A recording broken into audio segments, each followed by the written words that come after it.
আহসান সাহেবকে আজকে ট্রাইব্যুনালে হাজির করা হয়েছে। জি, সাবেক প্রধানমন্ত্রী শেখ হাসিনার বিরুদ্ধে জুলাই গণঅভ্যুত্থান চলাকালে যে মামলাটি চলছিল, এটি আপনারা জানেন যে রায়ের তারিখ নির্ধারণের জন্য একটি তারিখ দেওয়া হয়েছে। আহসান সাহেবকে আজকে ট্রাইব্যুনালে হাজির করা হয়েছে। ইনফোর্স ডিসঅ্যাপিয়ারেন্স অর্থাৎ অভিযোগে একটা বিবিধ মামলা ট্রাইব্যুনালে অনেকদিন ধরে চলছে, সেই আজকে নির্ধারিত তারিখ ছিল। সেই মামলার গ্রেফতারকৃত আসামি মেজর জেনারেল অবসরপ্রাপ্ত জিয়াউল আহসান সাহেবকে আজকে ট্রাইব্যুনালে হাজির করা হয়েছে।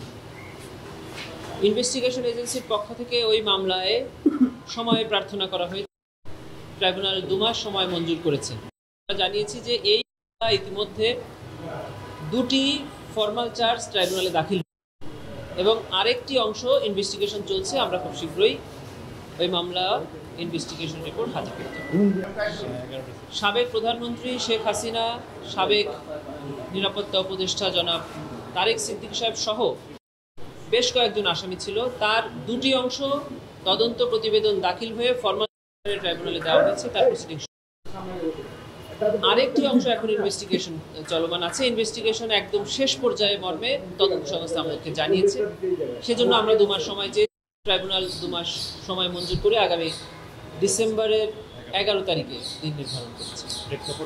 আরেকটি হলো এই বিবিধ মামলা থেকে যে 2টি মামলা ট্রাইব্যুনালে এসেছে, সে দুটি মামলাতেও সাবেক প্রধানমন্ত্রী, তার নিরাপত্তা উপদেষ্টা, তৎকালীন স্বরাষ্ট্রমন্ত্রী সহ বেশ কয়েকজন অবসরপ্রাপ্ত এবং সার্বিক সামরিক কর্মকর্তারা আসামি হিসাবে ছিলেন। আপনারা জানেন যে ওনাদেরকে 2টি মামলায় এই ট্রাইব্যুনালে হাজির করা হয়েছিল। সেই মামলার পরবর্তী তারিখ নির্ধারণ করা হয়েছিল 20 নভেম্বর। প্রসিকিউশনের পক্ষ থেকে আজকে একটি আবেদন করে এই মামলার তারিখ পরিবর্তনের জন্য আমরা একটা প্রার্থনা করেছি। সেই আবেদন মঞ্জুর হয়ে আগামী নভেম্বর মাসের 23 তারিখে ও 2টি মামলার পরবর্তী তারিখ নির্ধারণ করা হয়েছে।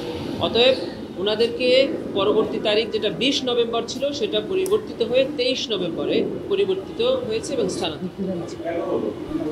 এটা আমরা প্রসিকিউশনের প্রিপারেশনের কারণে আমরা প্রসিকিউশনের পার্সোনাল ডিফিকাল্টিজ আছে মর্মে উল্লেখ করে এই আবেদনটি করেছিলাম। জি, সাবেক প্রধানমন্ত্রী শেখ হাসিনার বিরুদ্ধে জুলাই গণঅভ্যুত্থান চলাকালে যে মামলাটি চলছিল, এটি আপনারা জানেন যে রায়ের তারিখ নির্ধারণের জন্য একটি তারিখ দেওয়া হয়েছে। আর ওনার বিরুদ্ধে শাপলা চত্বরে যে 2013 সালে যে গণহত্যার অভিযোগ আনা হয়েছিল, সেই মামলাটি তদন্তাধীন আছে।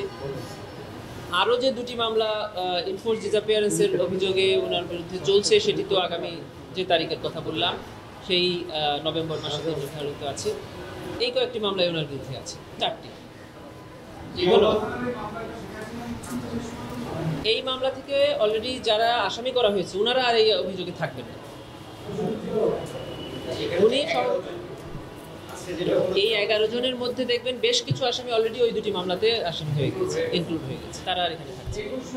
কোনো ব্যক্তিকেই একাধিক মামলায় রাখা হবে না। একই